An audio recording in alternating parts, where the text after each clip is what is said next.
Hello, je te retrouve dans la nouvelle vidéo Bullet Journal du mois de juillet. Je sais, elle arrive tardivement, mais j'ai une bonne raison. Tu le sais peut-être, je t'en ai parlé le mois dernier. Je travaillais sur la nouvelle collection qui arrivait sur ma boutique, la toute première. Je vais te montrer tout ça et ensuite on attaque le Bullet Journal. Je vais m'écarter mon bugeot. Tout d'abord, il y a deux planches de stickers que j'ai créées. Le basique 2.0, puisqu'il y a déjà le basique dans une des box, si je dis pas de bêtises, dans la box débutant au Bullet Journal. Donc, un nouveau format. Hop. Voilà, pour que tu vois bien.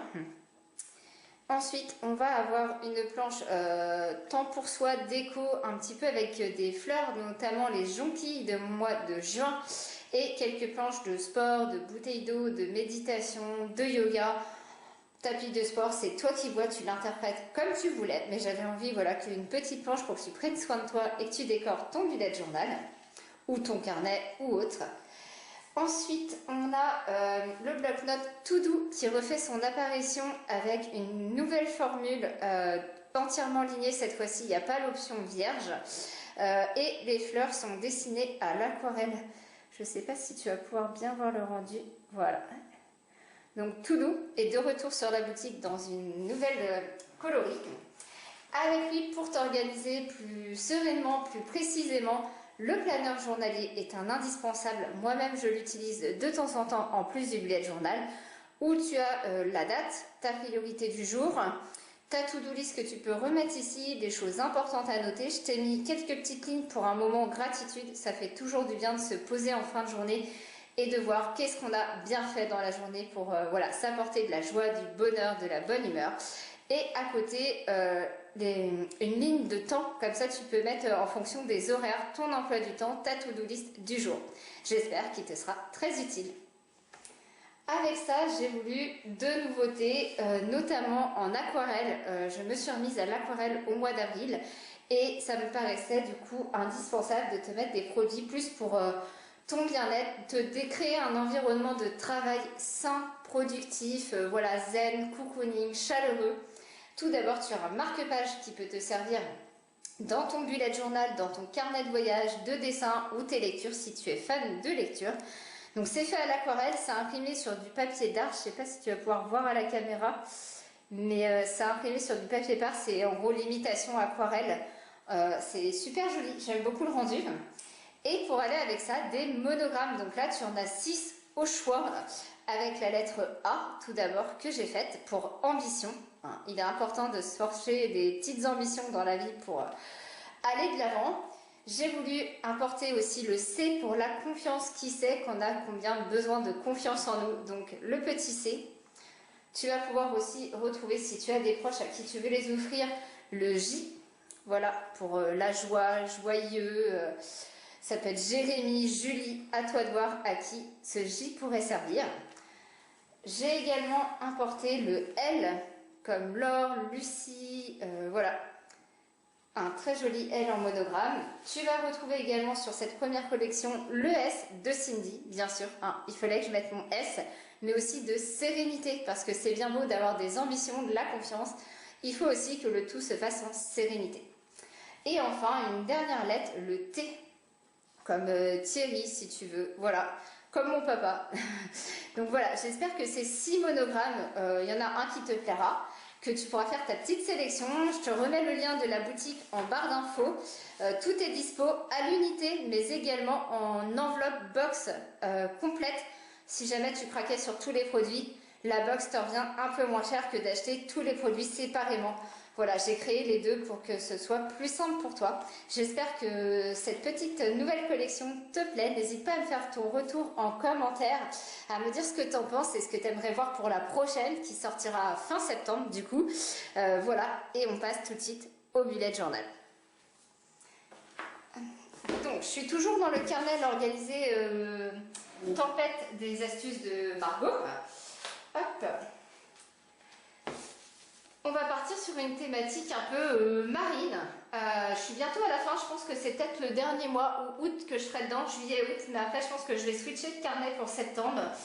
Voilà, une thématique marine. Je te montre un aperçu parce que c'est vrai qu'on voit toujours mes jolies planches de dessin et tout, mais ça arrive que voilà, je fasse mes to-do list comme ça quand j'ai pas le temps de dessiner. Donc là, c'est le samedi 1er, le 2, que j'ai même pas encore noté, que j'avais noté sur mon bloc-notes to-do, comme quoi qui me sert aussi.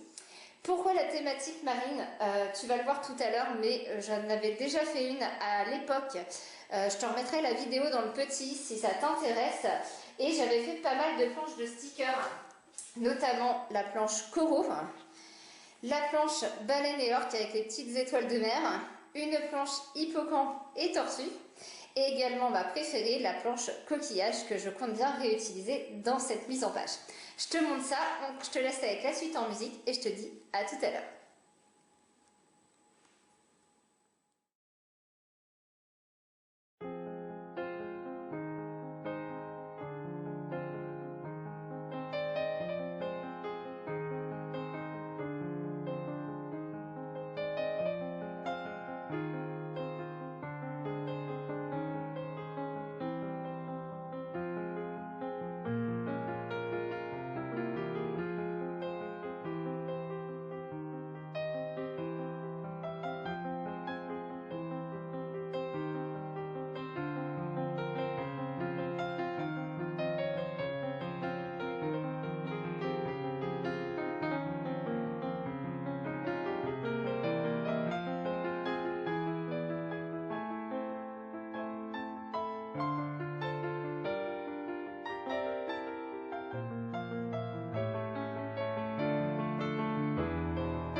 pour la première fois j'ai fait une Dutch Door, je crois que ça s'appelle, ou je ne sais pas. J'ai fait un hublot de bateau auquel on voit à travers le fond marin. Voilà, j'ai été assez inspirée et j'ai voulu les rendre un peu plus sympas, les animaux, donc je leur ai fait des petits yeux. Voilà, je trouve ça assez mignon. J'ai mis une partie objectif pour mettre les objectifs du mois avec une partie conclusion. Sur la page de gauche, du coup, je n'ai pas voulu perdre la place qu'il y avait malgré tout. Donc, j'ai fait mes trackers de sport, d'eau, parce que je ne vois pas assez de lecture. Et en bas, de journaling et de dessin. Voilà, comme ça, je vais voir comment j'avance pour la nouvelle collection. J'aime beaucoup cette petite mise en page avec voilà, les petits doodles et tout. Je trouve que ça rend plutôt bien. Derrière, tu retrouves mon calendrier mensuel avec pro, perso, comme d'habitude, parce que c'est ce qui est le mieux pour s'organiser. À côté, j'ai fait ma master list que j'avais supprimée les mois passés, donc je la remets en place. Je vais séparer, j'ai pas fait mais en pro, perso, pour voir un petit peu ce que j'ai à faire et pouvoir mieux répartir dans mon agenda. J'ai switché la page Pense intelligent que je mettais pour me prendre toutes mes notes. Je n'ai plus que fait ma mise en page de ma semaine. Pourquoi j'ai pas mis de Pense intelligent cette fois-ci? Tout simplement parce que j'ai beaucoup trop de choses à écrire en ce moment. Et du coup, j'ai carrément un carnet à part. Voilà, carrément. Et du coup, ma première semaine, donc, qui commence le 3, puisque j'ai déjà mis le 1 et le 2 sur la fin du mois de juin. Donc comme je te l'ai mis, hein, juste hop, ici à l'arrache, sans dessin, sans rien, voilà, pour les 2 derniers jours. Mais là du coup j'avais envie d'une mise en page assez colorée, donc voilà, j'aime beaucoup le rendu. Je pense que je vais me noter du coup les objectifs au début par rapport à la journée, les 3 objectifs du jour et ensuite la to-do list quotidienne. Je pense que ça sera pas mal. Voilà, n'hésite pas à me faire ton retour sur cette mise en page, j'espère qu'elle t'a plu. Je te souhaite un bon bullet journal. N'hésite pas à aller voir la collection si tu commandes, à me taguer également. Voilà, je te repartagerai, peut-être même que je ferai ta mise en page, ta commande en live. Donc voilà, j'espère que tout ça te plaît. N'hésite pas à me faire un retour et je te dis à très vite. Bye bye.